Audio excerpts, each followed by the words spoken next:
Woke up the next morning, super dehydrated. I thought I was in a fever dream, to be honest. I still thought I was dreaming. Woke up, they're both in their tidy whities, spooning each other.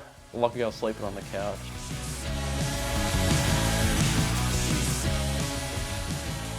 I got into music through my dad. He was always playing Iron Maiden, Motley Crue, Metallica, or Judas Priest, all the hair metal stuff. Like from a young age, I remember he used to put me to sleep through Iron Maiden.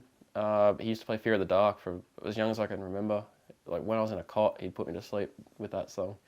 But I got into music because he one time brought home a guitar, an acoustic guitar, and that's what got me started. I started with like obviously the classics of Sweet Home Alabama and all that type of stuff, and then he came home one day with an electric guitar. It was like even better because I just never really got the drawing card on an acoustic. But then he got me a metal guitar teacher, and it clicked from there. It was just playing the stuff that I was brought up on, being Metallica, Motley Crue, all that stuff. But there was always just this itch to write original music, and my dad being the main reason I got into music really pushed everything I did. So yeah, that's just how I got into it, through my dad.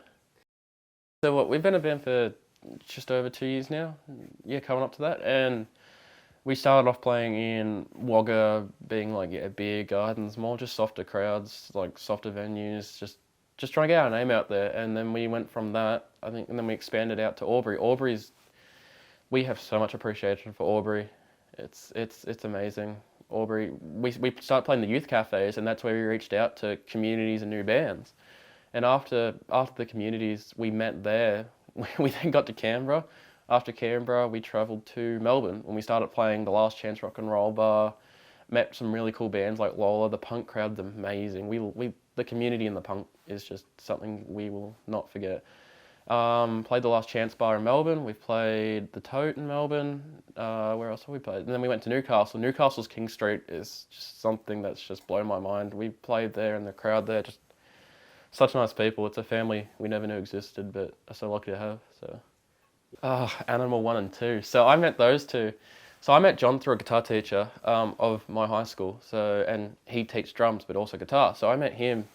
I got in contact with the guitar teacher. He gave me his number, and the message John sent back was a paragraph about how excited he was. So within 2 days, I think we were jamming, and we used to jam Monday to Friday.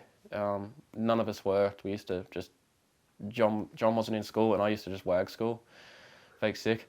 We used to just play, I'm not kidding, for 6 hours, and we just built up this friendship that was just something I've always been itching for.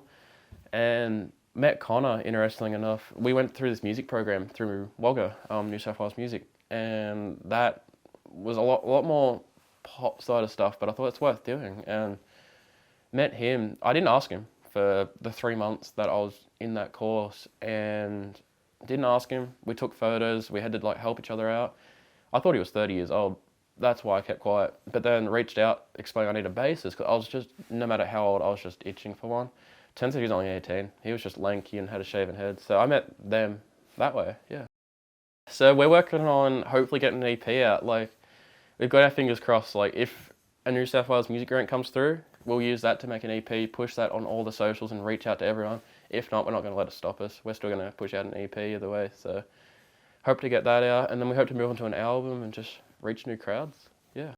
This is Ryan from Filthy Rocks. Don't stop being yourself. Peace out. Ah!